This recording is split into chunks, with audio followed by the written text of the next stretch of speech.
There are 6 million moving parts on a 747 alone. The spare parts business is a $45 billion industry. And at the time of the crash, that industry was largely unregulated. Mary Schiavo is the former Inspector General of the Department of Transportation, the agency that oversees the FAA. No one knew how large the problem was. They knew it was a problem because of a crash, but how big was the problem in the United States? So we set out to measure it. We started by auditing the FAA's own parts bins.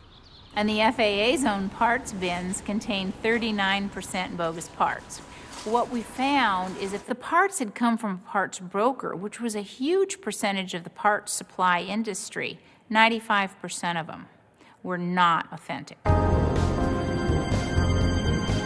The FAA would soon find bogus parts on an airplane widely considered to be the most secure plane on Earth.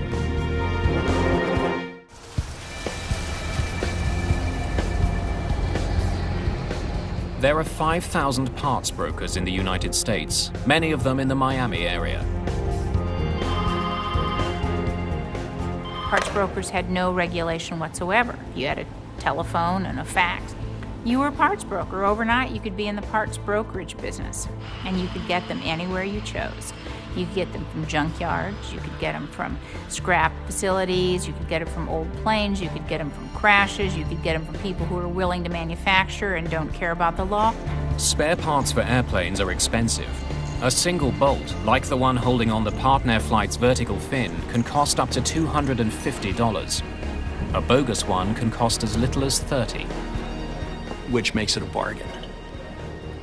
And when you have situations like you have today, and airlines are bottom line driven, and you've got 8 or 10 major airlines in the United States, for example, that are on the verge of bankruptcy, they're looking to cut costs. The FAA launches a major investigation into illegal parts and uses sting operations to uncover unscrupulous dealers.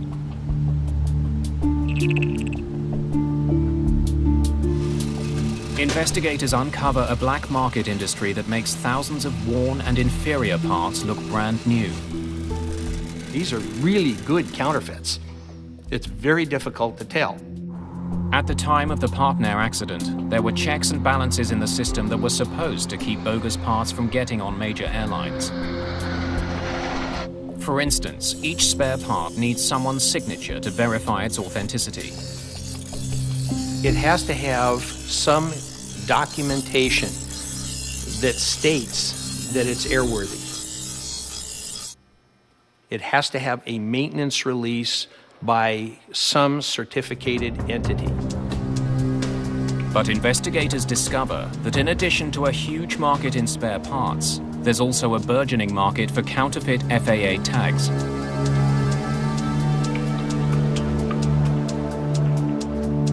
We'd execute search warrants and find that people had printed stacks of fake yellow tags, and in many cases they'd sign with the name of an actual inspector, but they just forged a signature. The tag in this business is worth more than the part.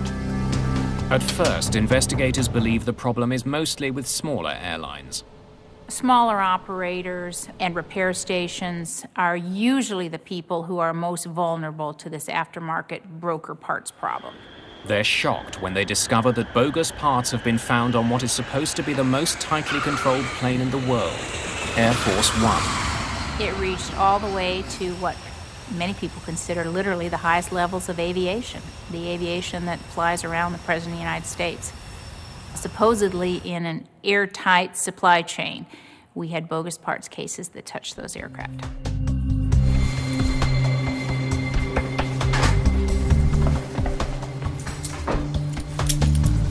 The FAA responds quickly. More than 100 dealers are arrested. With every conviction, we were able to raise the level of awareness, not only of the problem, but of the severe consequences if you want to risk somebody's life. And I actually think that the most important thing that we did was get criminal convictions. As a result of their investigation, the FAA institutes a much more rigorous system for documenting airplane parts. They threaten airlines with criminal charges if they knowingly accept bogus parts.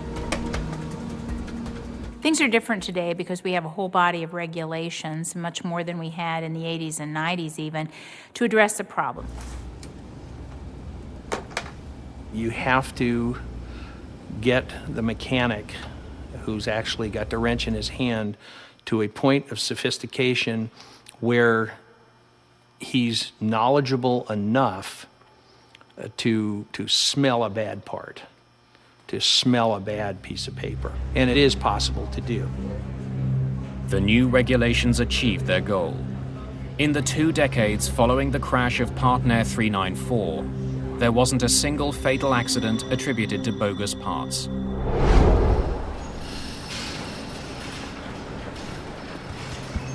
Years after the Partner crash, Finn Heimdall became the head of the Norwegian Accident Investigation Board.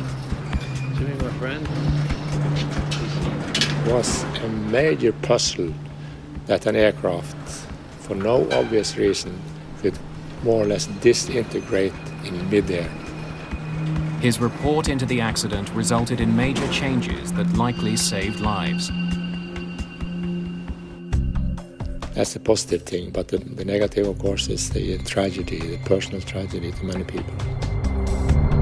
One of the smallest parts on a Norwegian charter plane failed in 1989. Because investigators found the cause of that accident, passengers around the world are safer, less likely to be on a plane that's fitted with bogus parts.